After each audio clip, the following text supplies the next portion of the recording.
Hi, everyone. Welcome back to Democracy Tomorrow. This is just a short message to the population of the United States of America. I just read this book for the second or third time, How Democracies Die, Why History, What History Reveals About Our Future.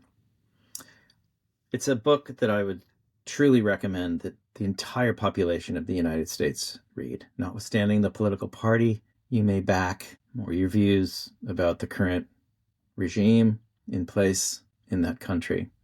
And in reading this book, you will learn many, many things. And the most important, perhaps, is to quote Joni Mitchell, you don't know what you've got until it's gone. I have seen the demise of democracy in many countries in the world. I've seen its flourishing and blossoming as well in places like South Africa, where I had the privilege to work right around the end of apartheid and the beginning of democracy and the establishment of their excellent constitution in 1994. I saw freedom flourish in places like East Timor, where I also had the good fortune of being able to work immediately following the proclamation of self-determination by the people of East Timor after 25 years of ruthless occupation in the 70s, 80s, and 90s, and befriended the entire political leadership there during the years of struggle against the occupying power. And a number of other places I've seen countries go from complete situation of oppression into at least fledgling and hopeful democracies where suddenly the people felt they could speak freely. They could wander the streets without fear of being plucked off the street. They could be assured of having a fair trial and access to justice and access to a lawyer. They knew that the government was subject to the will of the people and couldn't go too far without facing the potential threat of being voted out of power, and so on. All of the normal attributes we associate with democracy. So this book, How Democracies Die, is really something worth reading. I worked a lot in Myanmar as well, Burma, as you may know, right next to Thailand and Bangladesh and China, a country that got its independence from the United Kingdom in 1948, and for most of its history has had differing forms of authoritarian, usually military regimes in power. Suddenly in 2011, because leadership changed and circumstances changed, they decided to embrace democracy. And from 2011 till 2017-18, I spent many, many months of my life working in that country to achieve justice in a particular field, which was housing, land, and property rights. So getting people's properties back who were stolen, getting people's land back which was grabbed by the generals and by other cronies of the generals, big companies that were linked to the military, and to stop displacement, to get slums improved, and generally to improve the situation with regard to housing, land, and property rights. And then all of a sudden, everything fell apart in 2021 when the military decided they'd had enough time outside of power. 10 years was enough.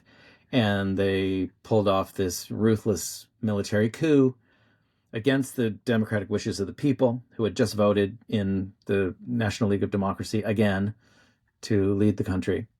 And the military took over in February 2021. After that occurred, a friend of mine, Jose Araiza from Spain, a human rights expert and in particular an expert on displacement issues, who's worked all around the world in conflict and post-conflict settings. We worked together this entire time on behalf of the Norwegian Refugee Council and other groups in Myanmar to get greater attention to this question of housing, land, and property rights. After the coup happened in 2021, everything that we'd tried to set up essentially crumbled, of course, tragically. And we decided to write this book, Before a Democracy Died, which describes that comparatively incredible period of 2011 to 2021 when people actually had freedom to speak their minds, when people increasingly knew they could walk the streets safely and not be plucked off of them and thrown into the back of a military van and then dumped unceremoniously, if they were alive, at a prison, or if they were not alive, somewhere else. And to see that country emerge and blossom and evolve so quickly from total repression and total oppression for decades into something that was at least strongly resembling a democracy, with flaws, of course, and with imperfections, but nonetheless, you could feel it in the air every single day that you were there. Development started happening faster. There were more cars in Yangon, the capital. There were more restaurants. There was more laughing on the streets. There was more smiles. It was just, hotels were opening.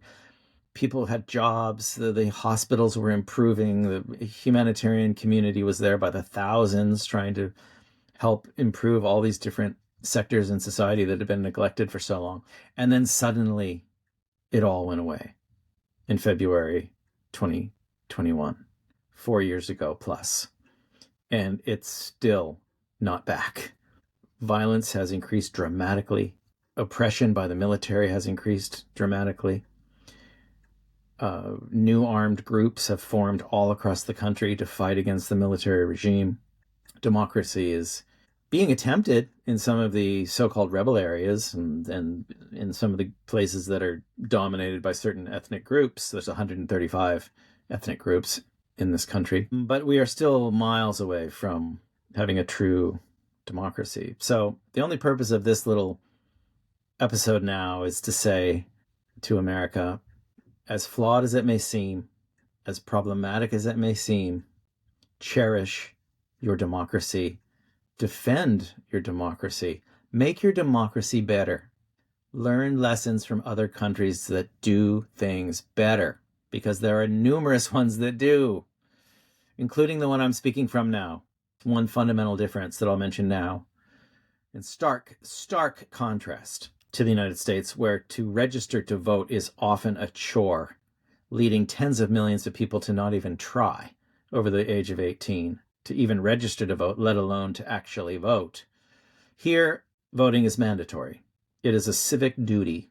Every single person above the age of 18 is duty-bound to vote. You can destroy your ballot if you want. You can attend a voting booth and draw strange things on your ballot. The overwhelming majority of people do not do that, but everybody participates.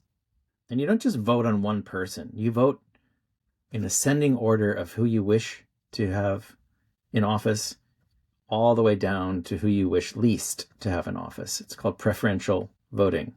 And those two factors, that everybody is duty-bound to vote, and this preferential voting system almost ensures that you have a result that ends in a moderate center-left or center-right or center party that dominates the subsequent 3 years of government.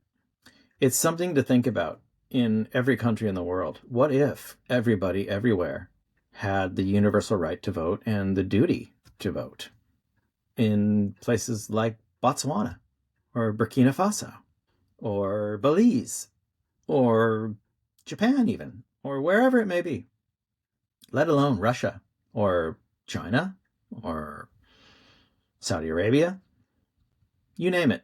What if everybody had not just the right to vote, but the responsibility to vote and to express their wish and opinion? What would the world look like? Would it be better than it is now? It's not for nothing that whoever is watching this probably has never even heard of who the Prime Minister of Australia is right now. You kind of want politics to be boring and nondescript and something that does not yield great passion. You want it to just be getting on with business. And there's a lot to be said about countries that you don't hear about because of the stability of their political system. Just think of Switzerland, for instance. A rotating presidency, a whole theme we'll be talking about in the coming months. Imagine that. Switzerland, one of the richest countries on earth, has a rotating presidency. It rotates so much that if you ask somebody in the street, and I know I've lived in Switzerland and worked there for many, many years of my life, if you ask a random person on the street who's the president today, very often they won't know because it's constantly rotating and shared between different political parties. What if we had systems like that? There was no possibility to build up enough either military or other sorts of political support to entrench oneself in a position of permanent dominance. Let's think about that too. So anyway, America, just wanted to share with you the fact that democracy is incredibly precious. Every system of democracy can be improved. There are many different ways by which democracy can be played out, but certainly all of us here at Democracy Tomorrow, and I'm sure most of our subscribers, really wish the very, very best to the entire populace of the United States of America, and hopes very much that the political choices that people are able to make in upcoming elections will reflect the true majority feelings of that country, and that that country will also do what's necessary to expand access to the vote, to provide it as easy and simple as possible. Why not automatically be registered to vote when you get your driver's license, for instance? Why not be registered to vote automatically when you get your Social Security number or any other type of government recognition? Perhaps when you get a passport, even though a small minority of Americans have passports. There are many ways to facilitate it, and we hope that you do, and we hope also, of course, that you won't forget that song by Joni Mitchell. You don't know what you got until it's gone.